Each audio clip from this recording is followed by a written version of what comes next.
ನಮಸ್ಕಾರ, ಶುಭ ಮುಂಜಾನೆ. So welcome back to my YouTube channel. So ಇವತ್ತು ಬೆಳಗ್ಗೆ ಎದ್ದ ತಕ್ಷಣ ನಾನು ಏನು ತಿಂಡಿ ಮಾಡಲಿ ಅಂತ ಯೋಚನೆ ಮಾಡಬೇಕಾದ್ರೆ ನನಗೆ ಹೊಳೆದಿದ್ದು ಗೋಧಿ ಕಡುಬು.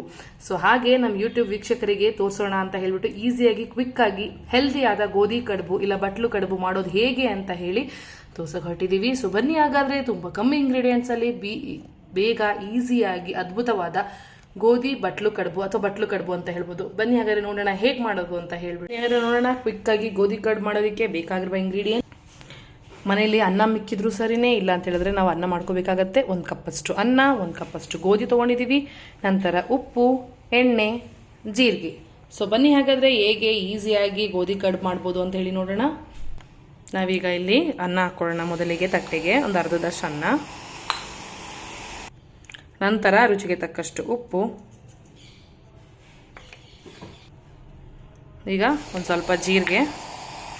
ಈಗ ಅನ್ನನ ಸ್ವಲ್ಪ ನಾದ್ಕೊಳ್ಳೋಣ ಚೆನ್ನಾಗಿ. ಈಗ ನಾವು ಗೋಧಿ ಹಿಟ್ಟು ಹಾಕೊಂಡು ಹೋಗ್ಬೇಕು. ನೋಡ್ಕೊಂಡು ಸ್ವಲ್ಪ ಕಲ್ಸ್ಕೊಂಡು ಹಾಕೊಳ್ಳೋಣ. ಸ್ವಲ್ಪ ಹಾಕೊಂಡು ನೋಡಿ, ಈ ತರ ಕಲ್ಸ್ಕೊಂತ ಬರ್ಬೇಕು. ಈಗ ಇದಕ್ಕೆ ನಾವು ಒಂದು ಸ್ವಲ್ಪ ಎಣ್ಣೆ ಹಾಕೊಳ್ಳೋಣ.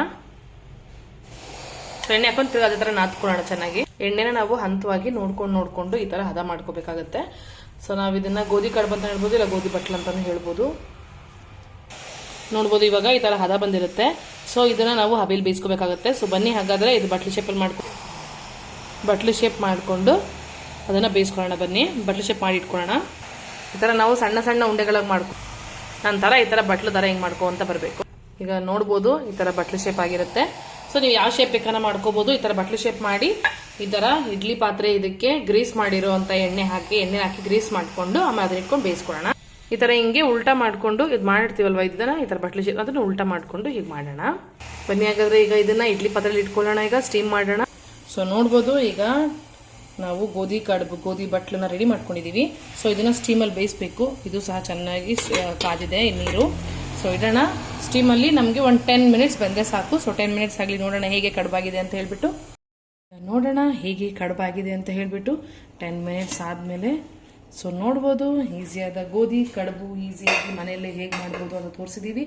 ಸೊ ಬನ್ನಿ ಹಾಗಾದ್ರೆ ಇದನ್ನ ಸರ್ವಿಂಗ್ ಪ್ಲೇಟ್ಗೆ ಹಾಕೋಣ. ಇದ್ರ ಜೊತೆ ಗ್ರೀನ್ ಚಟ್ನಿ ತುಂಬ ಚೆನ್ನಾಗಿರುತ್ತೆ. ಅಂದರೆ ಕಾಯ್ದು ಚಟ್ನಿ ಬರುತ್ತಲ್ಲ, ಕಾಯಿ ಚಟ್ನಿ ಮಾಡ್ತೀವಲ್ಲ ನಾವು, ಆ ಕಾಯಿ ಚಟ್ನಿ ತುಂಬ ಚೆನ್ನಾಗಿರುತ್ತೆ. ಸೊ ಬನ್ನಿ ಹಾಗಾದ್ರೆ ನೋಡಿ ಈಗ ಹೇಗೆ ಎಮ್ಮಿಯಾದಂತಹ ಕಡುಬು ರೆಡಿಯಾಗಿದೆ ಅಂದ್ಬಿಟ್ಟು. ರುಚಿಕರವಾದಂತಹ ಹೆಲ್ದಿಯಾದ ಗೋಧಿ ಕಡುಬು ರೆಡಿಯಾಗಿದೆ. ಇದನ್ನು ಬಟ್ಲು ಕಡುಬು ಅಂತಲೂ ಹೇಳ್ಬೋದು. ಸೊ ನೋಡ್ಬೋದು ಟೆಕ್ಸ್ಚರ್ ಆಗಿರ್ಬೋದು, ತುಂಬ ಚೆನ್ನಾಗಿ ಬೆಂದಿದೆ. ಸೊ ಅದು ನಾನು ಆಗಲೇ ಹೇಳ್ದಂಗೆ ಕಾಯಿ ಚಟ್ನಿ ಜೊತೆ ಸೂಪರ್ ಆಗಿರುತ್ತೆ ಕಾಂಬಿನೇಷನ್ನು. ಚಳಿಗಂತೂ ಇನ್ನೂ ಚೆನ್ನಾಗಿರುತ್ತೆ. ಸೊ ದಯವಿಟ್ಟು ಎಲ್ಲರೂ ಮನೇಲಿ ಟ್ರೈ ಮಾಡಿ, ಫ್ಯಾಮಿಲಿ ಫ್ರೆಂಡ್ಸ್ ಜೊತೆ ಶೇರ್ ಮಾಡಿ ಅಂತ ಹೇಳ್ತಾ, ಯಾರು ನಮ್ಮ ಚಾನಲ್ಗೆ ಸಬ್ಸ್ಕ್ರೈಬ್ ಆಗಿರೋ ದಯವಿಟ್ಟು ಸಬ್ಸ್ಕ್ರೈಬ್ ಮಾಡಿ,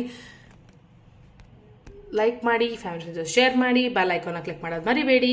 ಸೊ ಮುಂದಿನ ಅದ್ಭುತವಾದ ವಿಡಿಯೋ ಒಂದಿಗೆ ಸಿಗೋಣ ಅಂತ ಹೇಳ್ತಾ, until then see you, take care, bye.